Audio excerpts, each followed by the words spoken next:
Estamos de volta com o programa Nossa Igreja. E como prometido, estamos aqui com o teólogo Rivelino Santiago, que nos dá o prazer da presença neste dia de hoje, aqui no nosso programa. Sua presença enriquecerá muito o nosso programa de hoje, com certeza. Olá, Rivelino. Olá, seu Milton. Tudo bem, Rivelino? Tudo jóia. É um prazer ter você aqui conosco, neste dia, para batermos um papo e levarmos ao conhecimento dos nossos telespectadores coisas importantíssimas que, com certeza, você irá passar para todos nós. Prazer é todo meu. Minha saudação também a todos os que de casa nos acompanham. Nosso olá para todos vocês. Rivelino, você é teólogo graduado em filosofia, mestre em teologia.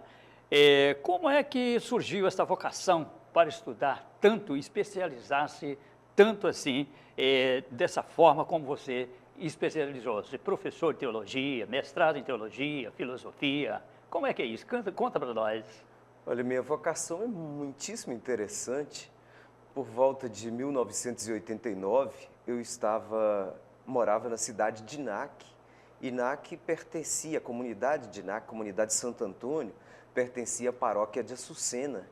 Então eu participava de grupos de jovens, como a maioria dos jovens hoje que se inserem na igreja, da Pastoral da Juventude, e fomos conhecendo o Padre Assis, e desse conhecimento ele acabou nos motivando para nossa futura vocação, para estudarmos, um projeto de participarmos da igreja. Então tudo começou aí, por volta de 1989, em INAC, participando de grupos de jovens, e ele então nos motivou, elaborou um projeto, arrecadou recursos para esse projeto e, juntamente comigo, encaminhou mais duas jovens para Belo Horizonte para estudarem filosofia e teologia na Faculdade Jesuíta de Filosofia e Teologia. Aí nós terminamos os nossos estudos por volta de 1996 e retornamos a Valadares. E depois de um determinado tempo trabalhando aqui nas pastorais, nós então voltamos novamente a Belo Horizonte para aprofundar um pouco mais no curso de teologia. E foi aí então que eu fiz o mestrado de teologia no ano de 2002 e 2003. E depois de terminar, retornei novamente a Governador Valadares para dar continuidade aos trabalhos pastorais. É isso aí, uma caminhada bastante longa, né, Rivelino? Longa, muito interessante, muito cheia da motivação do Espírito Santo, muito cheia da ajuda de muitas pessoas, de muitas paróquias, que sempre contribuíram conosco para nos ajudar a financiar os estudos, manter nossa presença lá. Nós éramos, naquela ocasião, 3 leigos estudando filosofia e teologia, com esse propósito de, ao terminar o curso, voltarmos a Governador Valadares e oferecermos uma contribuição mais aprofundada, ajudar no processo de formação dos agentes de pastorais, contribuir com os movimentos, dar continuidade ao curso de iniciação em teologia, porque ele já existia naquela época com o Padre Assis. Então nós chegamos e fomos dando continuidade. É isso aí. E durante essa caminhada aí, depois de tanta formação, você acabou casando-se e construiu uma família, é isso, né? Exatamente. Aqui em Valadares, eu achei meu pé de meia, né? Casei aqui em Governador Valadares e hoje tenho 3 filhos e meu mais novo está com 5 anos e a mais velha com 12. Tenho 2 meninas e um menino e Deus me agraciou com essa parte da vida também, né? É isso aí. É muito importante. Você é professor do curso de iniciação em teologia, é isso? Exatamente. Aqui em Governador Valadares. Você exerce outras atividades? Como é que é a sua vida? Enfim, no ramo assim, profissionalmente falando. Sim, exerço. É claro que a minha principal atividade aqui em Governador Valadares é a dedicação à pastoral, ao curso de iniciação em teologia, a palestras, assessorias dos movimentos, das pastorais e dos grupos da igreja. Eu disponho de um grande tempo para esse ofício, mas além desse ofício eu faço algum outro alternativo. Na questão mais profissional, eu sou professor de antropologia num curso de pedagogia da Universidade Presidente Antônio Carlos, aqui em Governador Valadares. E também no Colégio Nossa Senhora de Lourdes, eu trabalho com as turmas de 6º e 7º ano com a disciplina Ensino Religioso. são os meus outros trabalhos, além da dedicação mais exclusiva à igreja. A igreja. É. Sim. Nós estamos no mês da Bíblia. Qual o motivo pelo qual você acha que a igreja escolheu, aliás, você acha não, qual o motivo pelo qual a igreja escolheu o mês de setembro para ser o mês da Bíblia, Rivelino? Olha, a igreja, a primeira coisa é assim, olha, a igreja, ela sempre com esses meses, seja o mês missionário, o mês bíblico, o mês mariano, o objetivo dela é motivar, intensificar, despertar nos fiéis cristãos uma participação maior. No caso do mês de setembro, o mês da Bíblia, a igreja pretende, nesse mês, desenvolver ações, desenvolver trabalhos, motivar que cada vez mais o fiel cristão católico possa ter uma relação muito próxima com o texto bíblico, possa, nesse mês, as comunidades, as paróquias, desenvolverem trabalhos, atividades de animação do texto bíblico, para que o texto bíblico possa ser a fonte inspiradora da vida do fiel cristão.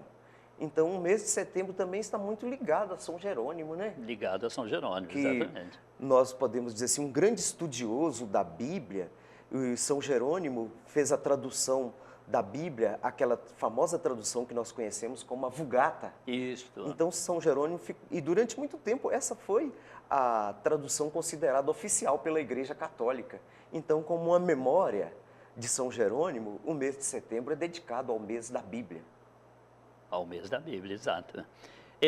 Sem, assim, no mínimo, um curso básico sobre a Bíblia, você acha que às vezes se torna difícil para um leigo conseguir interpretar corretamente os textos bíblicos, Rivelino? Acho que nós poderíamos dizer assim, seu Milton, olha, talvez a primeira e mais importante coisa para qualquer pessoa interpretar o texto bíblico é a iluminação do Espírito Santo. Exato. Isso tanto a Igreja Católica como as igrejas evangélicas dão muito apreço a esse aspecto, né? Então, sem a iluminação do Espírito Santo, é impossível uma boa interpretação. Então, a primeira e mais importante de todas as coisas é esse auxílio dado pelo Espírito Santo. Agora, os estudos contribuem muito, né?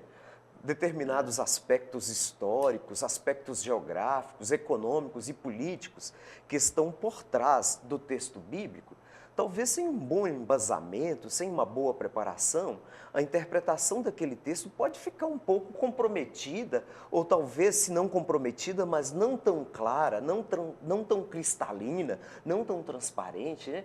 Então, ajuda muito uma base, uma boa fundamentação para que nós possamos conhecer mais o texto bíblico, saber as histórias, as questões culturais que estão por trás do texto, o contexto da época em que foi escrito, qual era, quando escreveu, a intenção do autor bíblico ao relatar o seu texto bíblico, ao escrevê-lo. Então, nesse sentido, uma base, um curso de iniciação ajuda significativamente, porque ele vai oferecer esses elementos que vão aos poucos assim ajudando a clarear, que vão ampliando a nossa compreensão do texto bíblico, para que a nossa interpretação possa ser mais fiel possível ao que o texto bíblico pretendia informar, transmitir no seu contexto imediato. Exato. Em várias comunidades existem grupos de círculos bíblicos hoje em dia. Qual seria a instrução que incentivaria as pessoas a criarem um grupo de reflexão, um grupo de círculos bíblicos, por exemplo, na sua rua, no seu bairro? O que poderia fazer para ampliar mais esse tipo de acontecimento de grande importância para a nossa igreja, que faz com que a igreja cresça cada vez mais? Aqui eu gostaria, nessa pergunta que o senhor me faz, eu gostaria de destacar duas coisas. Sim. Primeira, motivação para participar de um grupo de círculo bíblico está na origem da nossa fé cristã.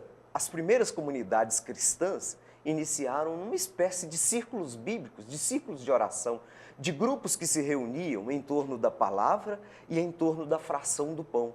E por que eles se reuniram assim?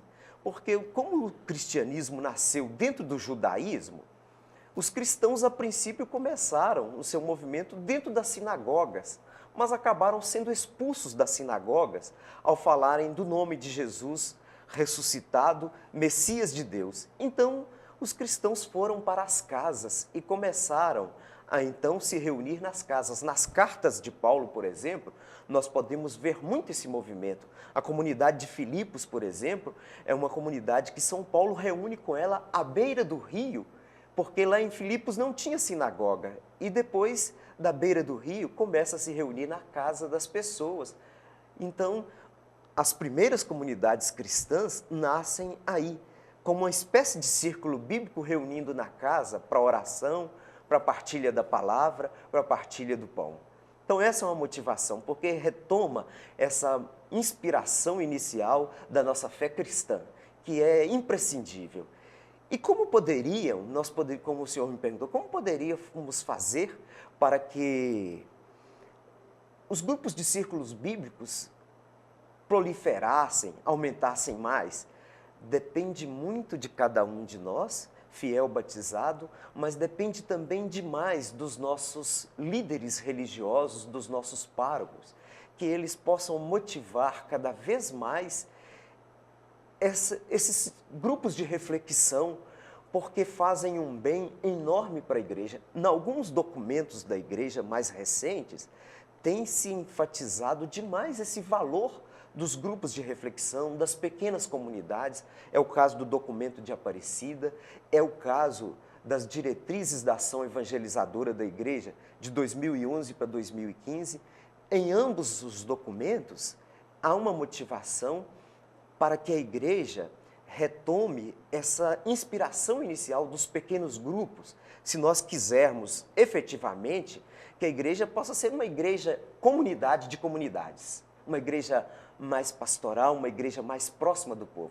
E eu acho que nesse caso específico, os grupos de reflexão cumprem uma tarefa belíssima.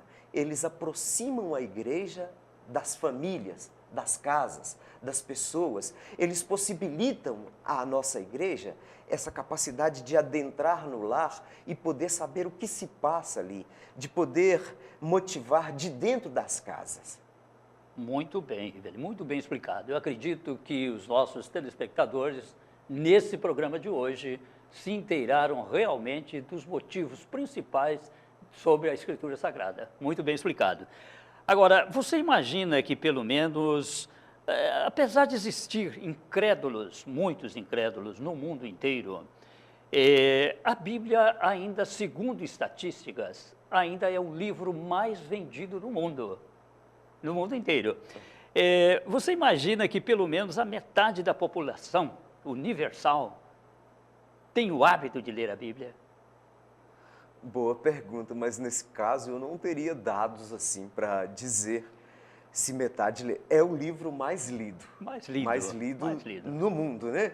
Nenhum livro ainda ganhou essa concorrência.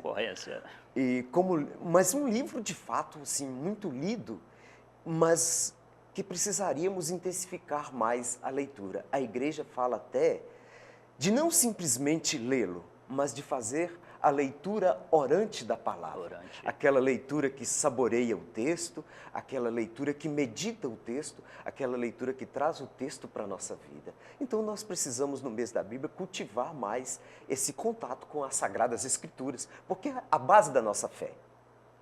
É isso. Muito bem, nós então falamos aqui com o teólogo Rivelino Santiago, que deu explicações realmente, conforme eu disse no princípio do programa, a presença dele aqui iria enriquecer bastante o nosso programa de hoje, e conseguimos enriquecer. Rivelino, foi um prazer ter você aqui conosco, uma alegria muito grande, esperamos poder contar com a sua presença novamente em futuro, para dar mais explicações, porque o tempo é muito curto, né? Então nós teríamos muito prazer em falar mais, ter mais explicações, mas o tempo, como é muito curto, fica para uma próxima oportunidade. Nós vamos agradecer a sua presença, nosso muito obrigado, né? Meu muito obrigado ao convite de vocês, de estar participando com o programa. Meu muito obrigado a todos vocês que nos acompanharam, e em breve estaremos de volta participando com o programa. Foi uma alegria estar aqui com vocês. Muito bem, chegamos ao final de mais um programa Nossa Igreja e convidamos a todos a colaborar com o nosso programa enviando sugestões e temas de reportagens. Você pode ainda divulgar as atividades de sua comunidade e a sua igreja em nosso programa, enviando um e-mail para nossaigreja@tvquefas.com.br, nossaigreja@tvquefas.com.br, ou então pode ligar 3272-4455. Obrigado pela audiência e até o nosso próximo encontro. Fiquem com Deus. Este sinal santo estará no céu.